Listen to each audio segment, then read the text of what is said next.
Yo, is Trump not pumping your Bitcoin bags like you wanted? Just like the NBA in the springtime, you're in the playoffs now. Points are harder to come by, but they're so much more meaningful when you get them. Institutional traders moving the market like you've never seen before, record amount of volume coming at you from every angle. Don't worry, I'm here to help. I'm going to give you the key details that will help you ride out the FUD in the closing months of the bull market so you can be on the Bitcoin side of history in 2025. Stop listening to the clueless legacy media, turn off the gimmick channels that promise you unfounded Bitcoin riches. Did you think this was going to be easy? Are you down with the underground?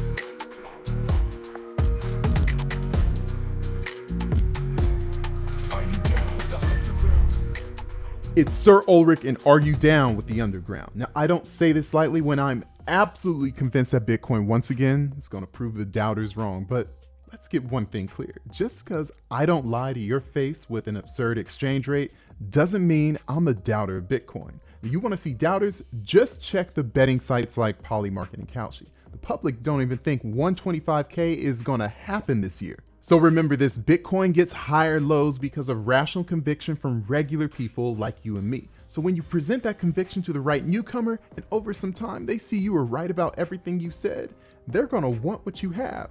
Then you'll train up those people as stack sats and you're gonna change some lives. This monetary revolution, as people call it, doesn't happen because some clowns on Twitter or YouTube set wild and wrong expectations every day. And it's no wonder no coiners on the fence can't take the big step when the first Bitcoiners they're exposed to make them think, what the hell are they smoking? I wonder if it works on the pain in my hamstring. So forget the news, forget the influencers, take these concepts I'm going over with you, and I promise you can ride these all the way through the rest of the bull market, which has an end, by the way.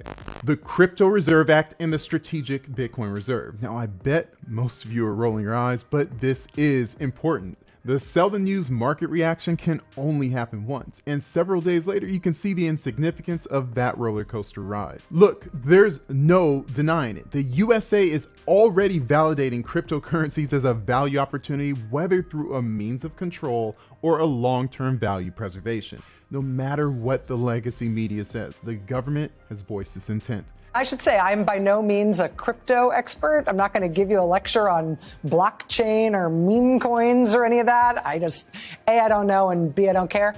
But I do think it's worth looking at this crypto thing a little bit, only because it is a deeply, deeply old-fashioned, simple scam at this point.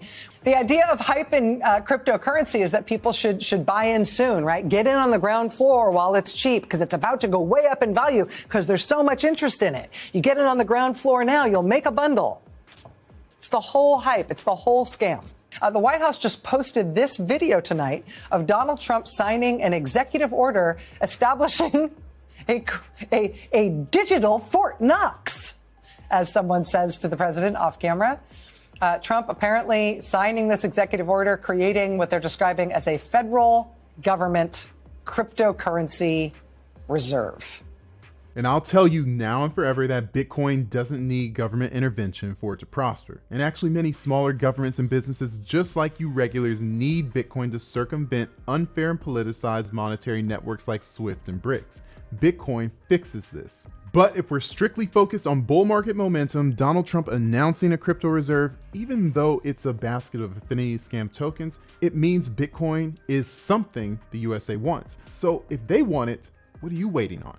And why are you loyal to a currency? That's not how patriotism works. That's called being a banking system slave. And there are plenty of you open air Stockholm Syndrome folks out there that can't see the world changing even when your political overlords are acknowledging it.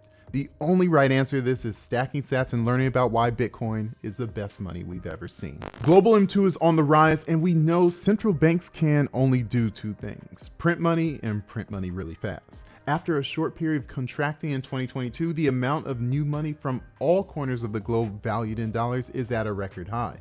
And it's pretty clear when you see this chart that Bitcoin tracks global M2 fairly close. My friend Joe Consorti assessed Bitcoin trails the global M2 movements by about 10 weeks. You see these points on the graph? I know you do. So the next time some no-coin friend of yours tries to tell you sell your Bitcoin so you can be a loser like him, shove this graph in his face, tell him to have fun staying poor, and subscribe to the Pleb Underground for Bitcoin only no nonsense content.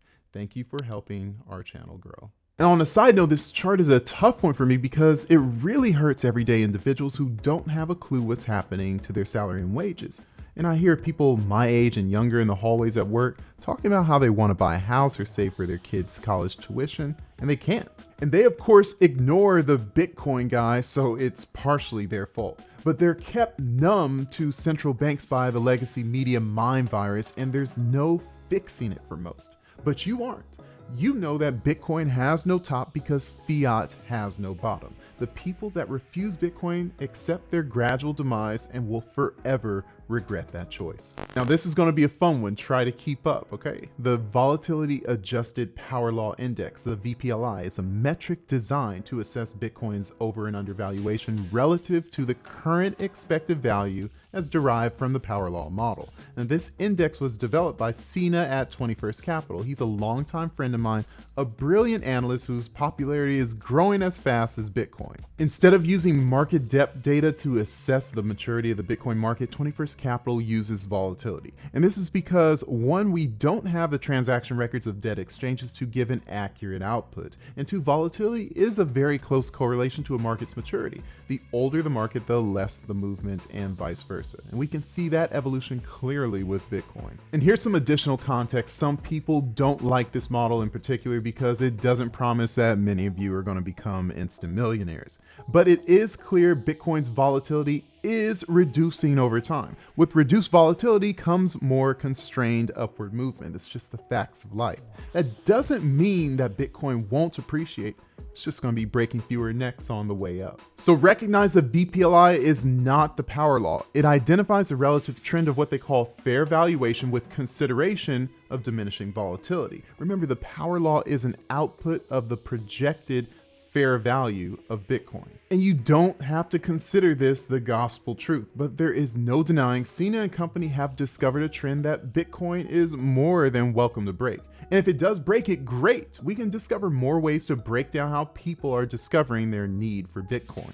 I think it's most important to see that the VPLI is indicating we have not yet seen what the bull market can do for buying momentum this cycle. Because we're near the middle of this index, you can compare what's happened in previous cycles when passing that threshold. But don't forget to account for diminishing volatility.